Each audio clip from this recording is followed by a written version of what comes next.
नमस्कार, आपके साथ मैं हूं विद्यानाथ झा। प्राइमेट 4 में आपका स्वागत है। आज आपको दिखाएंगे दिल्ली के मैदान में योगी, कब जीत किसकी होगी।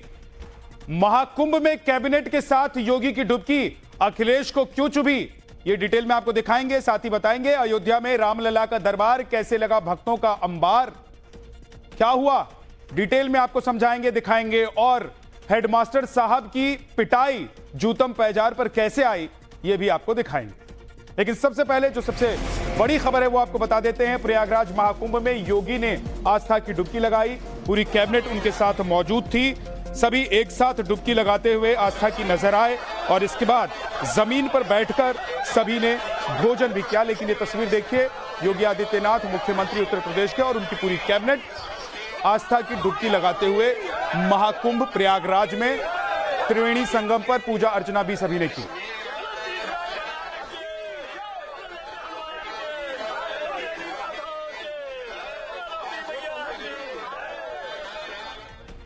इसके अलावा महाकुंभ में योगी सरकार की कैबिनेट बैठक भी हुई। कैबिनेट मीटिंग में कई बड़े फैसले लिए गए। प्रयागराज समेत प्रदेश के इंफ्रास्ट्रक्चर परियोजनाओं पर मुहर लगी। मिर्जापुर से प्रयागराज तक विंध्या एक्सप्रेसवे को मंजूरी दी गई। 3 नए जिलों में मेडिकल कॉलेज बनाने को मंजूरी दी गई। प्रयागराज, आगरा और वाराणसी के नगर निगम के बॉन्ड जारी किए जाएंगे।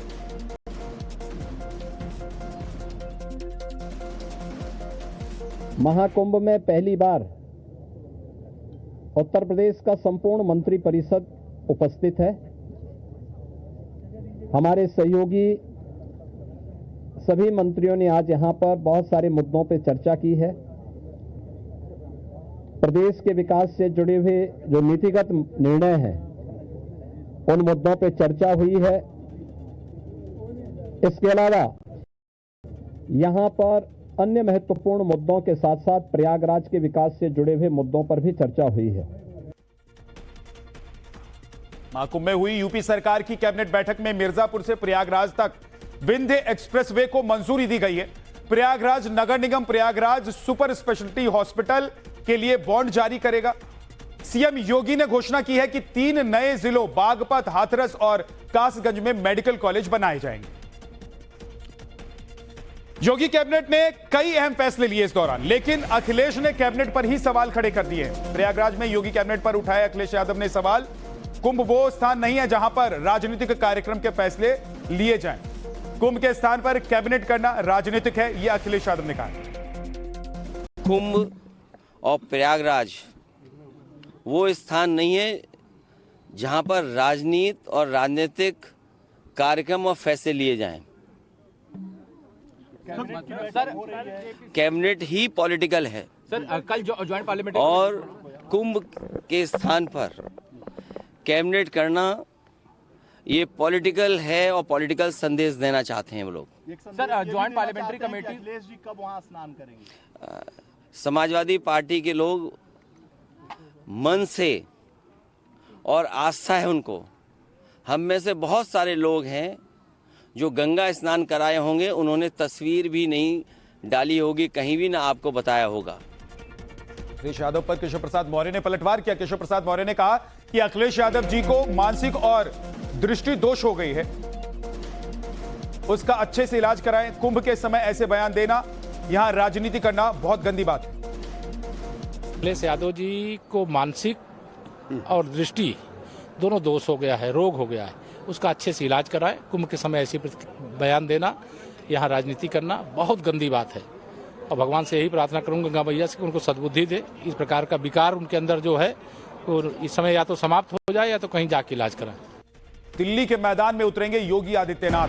पूर्वांचली वोटर्स को रिझाने की कोशिश करेंगे। 14 रैलियां हैं उनकी कुल मिलाकर। कल दिल्ली में सीएम योगी आदित्यनाथ की 3 रैलियां हैं। कल किराड़ी, जनकपुरी और उत्तम नगर में रैली को संबोधित करेंगे योगी आदित्यनाथ।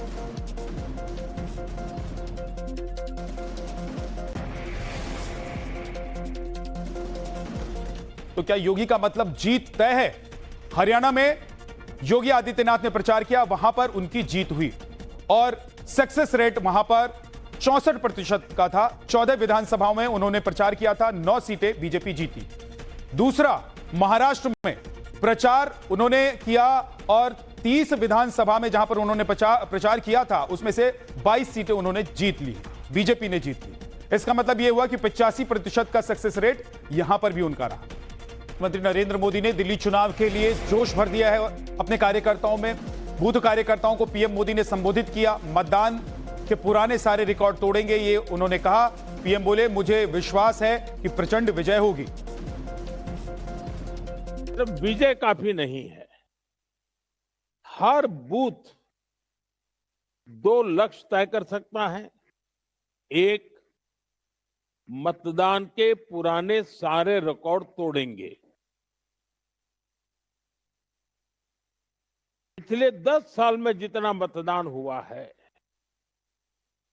उससे ज्यादा मतदान हमारे बूथ में होगा। दूसरी बात,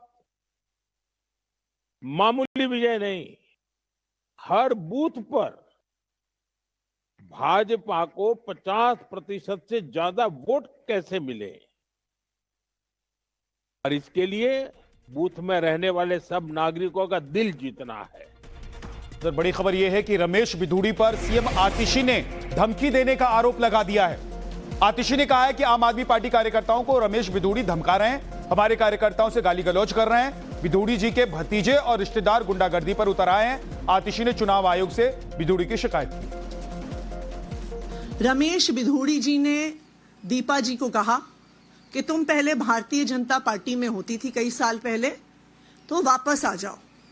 जब उन्होंने मना किया और कहा कि हम तो अब आम आदमी पार्टी में हैं, आतिशी जी के साथ हैं, तो बिधूड़ी जी ने कहा ये आतंकवादियों की पार्टी है, करवाऊंगा, और साथ में तू मेरे साथ बाहर नहीं निकली तो तुझे भी अंदर करवाऊंगा 8 तारीख के बाद।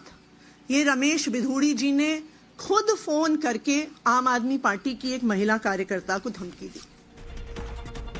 नई दिल्ली से कांग्रेस उम्मीदवार संदीप दीक्षित का आम आदमी पार्टी पर बड़ा आरोप। संदीप दीक्षित ने कहा, चुनाव प्रचार के लिए पंजाब पुलिस की गाड़ियों का इस्तेमाल कर रहे हैं आम आदमी पार्टी के नेता। इसकी शिकायत संदीप दीक्षित ने चुनाव आयोग से की। ये कौन सी राजनीति है भाई? यहां तो बिल्कुल अलाउड नहीं है। ये तो दुरुपयोग है सीधे सीधे किसी भी सरकारी तंत्र का। और उसी बारे में मैंने पहले भी कंप्लेंट की थी, फिर भी मैं बार बार कह रहा हूं उनको कि भाई इसकी तहकीकात की जाए। अभी बीआर कैंप एरिया है हमारा रेसकोर्स के पास, उसमें इनकी गाड़ियां दिखी। तो आप देखिए, अब मेरा ये कि पंजाब के लोग आए, पंजाब पुलिस की गाड़ियां वहां क्या कर रही हैं? वो कैसे कैंपेन कर सकती है भाई? पंजाब पुलिस की गाड़ियां हैं, पंजाब सरकार की गाड़ियां तो दिल्ली में आनी ही नहीं चाहिए। संदीप दीक्षित के आरोप पर बीजेपी ने आम आदमी पार्टी को घेरा है। बीजेपी नेता प्रवीण खंडेलवाल ने कहा है कि केजरीवाल जी की जमीन खिसक चुकी है। पंजाब की सरकारी मशीनरी का उपयोग केजरीवाल जी दिल्ली के चुनाव के लिए कर रहे हैं, ये बिल्कुल गलत है। सरकारी मशीनरी का उल्लंघन, चुनाव आयोग के नियमों का उल्लंघन। देखिए, पंजाब की सारी सरकारी मशीनरी का उपयोग केजरीवाल जी दिल्ली के चुनाव में कर रहे हैं, जो कि नितांत रूप से गलत है। सरकारी मशीनरी का दुरुपयोग करना वो चुनाव के जो मापदंड हैं वो उसके बिल्कुल उसका उल्लंघन है। अरविंद केजरीवाल को समझना चाहिए कि दिल्ली की जमीन खिसक चुकी है। प्रियंका के बयान पर बीजेपी ने पलटवार किया। राहुल गांधी विदेश में दुष्प्रचार कर रहे हैं। कांग्रेस ने किया संविधान का अपमान। प्रियंका ने कल कहा था, राहुल गांधी से डरती है सरकार। दरअसल प्रियंका गांधी कल कांग्रेस अधिवेशन के शताब्दी वर्ष के मौके पर बेलगाम में आयोजित जय बापू जय भीम जय संविधान सम्मेलन में शामिल हुई थी। यहीं से उन्होंने बीजेपी सरकार और आरएसएस पर तीखा हमला बोला था। प्रियंका जी, आपके पिताजी ने सदन में खड़े होकर वंचितों को मिलने वाले आरक्षण का डटकर विरोध किया और ये देश की संसद की कार्रवाई में नोट है। और आपके भाई राहुल गांधी भारत की धरती हो या भारत के बाहर, कभी आरक्षण समाप्ति का, कभी संविधान के अपमान का लगातार प्रयास करते हैं। प्रधानमंत्री पद का अपमान करते हैं। मिलिंद देवड़ा ने सीएम देवेंद्र फडणवीस को पत्र भी लिखा। बांग्लादेशों का ऑडिट कराए जाने की मांग की है। मिलिंद देवड़ा के बयान पर संजय राउत ने बयान दिया है। संजय राउत ने कहा है कि यह राष्ट्रीय सुरक्षा का मुद्दा है, सभी अवैध विदेशियों को डिपोर्ट कर देना चाहिए। आदित्य ठाकरे पर बीजेपी ने हमला बोला है। बीजेपी विधायक राम कदम ने बयान दिया है। उन्होंने कहा घुसपैठियों पर ध्यान करके बोले आदित्य ठाकरे। राम कदम ने कहा है कि बांग्लादेशी घुसपैठिए पश्चिम बंगाल की सीमा से आ रहे हैं और इन्हीं की लाडली ममता है। अगर आदित्य को घुसपैठ रोकनी है तो ममता को क्यों नहीं बोलते हैं। कल आदित्य ठाकरे घुसपैठ को लेकर केंद्र पर निशाना साध रहे थे। इसी पर आज बीजेपी ने पलटवार किया है। आदित्य ठाकरे जी की आयु बालक की नहीं है। ये दूसरी बार विधायक बने हैं, अध्ययन करके बोले तो लोगों को ध्यान में आएगा। अधूरे अध्ययन के आधार पर बोल रहे हैं। उनको यह समझने की आवश्यकता है कि घुसपैठी बांग्लादेशी पश्चिम बंगाल और बांग्लादेश की सीमा से आ रहे हैं और इन्हीं की लाडली ममता है जो वहां पर सिक्योरिटी फोर्स को तैनात करने से विरोध कर रही है। अगर आदित्य को इतना ही अगर घुसपैठियों को रोकना है तो बोल क्यों नहीं देते ममता को। दिल्ली के पूर्व मुख्यमंत्री और आम आदमी पार्टी के संयोजक अरविंद केजरीवाल ने आज मिडिल क्लास के लिए मैनिफेस्टो जारी किया।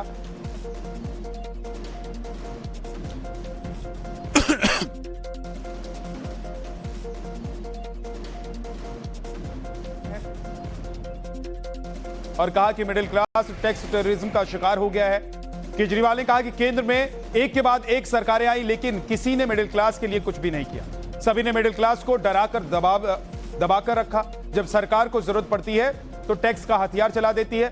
बदले में मिडिल क्लास को कुछ नहीं मिलता है। मिडिल क्लास सरकार का एटीएम बनकर रह गया है। आज पहली बार कोई पार्टी मिडिल क्लास के लिए मैनिफेस्टो जारी कर रही है। मिडिल क्लास के लिए ये लोग कुछ करते तो नहीं है, लेकिन जब जब सरकार को इनकी जरूरत पड़ती है तब तब मिडिल क्लास के ऊपर सरकार हथियार चला देती है, चाकू चला देती है। और ये हथियार है टैक्स। लाखों करोड़ों की संख्या में मिडिल क्लास टैक्स भर भर के देता है देश चलाने के लिए, लेकिन बदले में मिडिल क्लास को क्या मिलता है? कुछ नहीं। भारत का मिडिल क्लास सरकार का सिर्फ और सिर्फ एक एटीएम बन के रह गया है। सच बात तो यह है, the Indian middle class is victim of tax terrorism.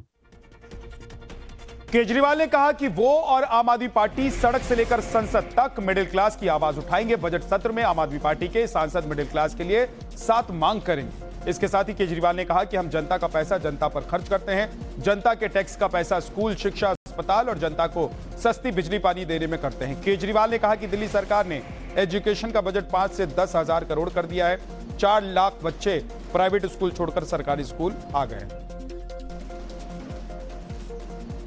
तो आप ही बताइए, क्या हमने आप ही के टैक्स के पैसे शिक्षा में इन्वेस्ट करके, शिक्षा का बजट बढ़ा के, स्कूल बेहतर करके, प्राइवेट स्कूलों की फीस पे कैप लगा के, क्या हमने कोई गुनाह किया है?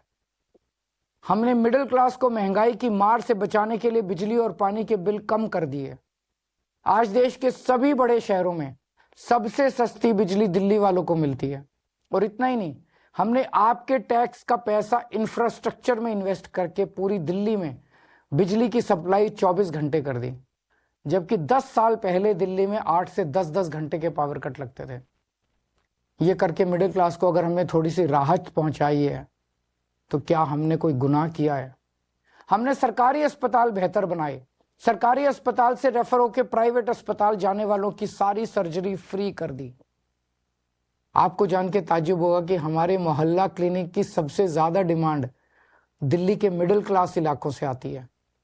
तो क्या आपके टैक्स के पैसों से अच्छे अस्पताल और अच्छे मोहल्ला क्लिनिक बना के एक आम आदमी को अच्छा इलाज करके हमने कोई गुनाह किया है क्या?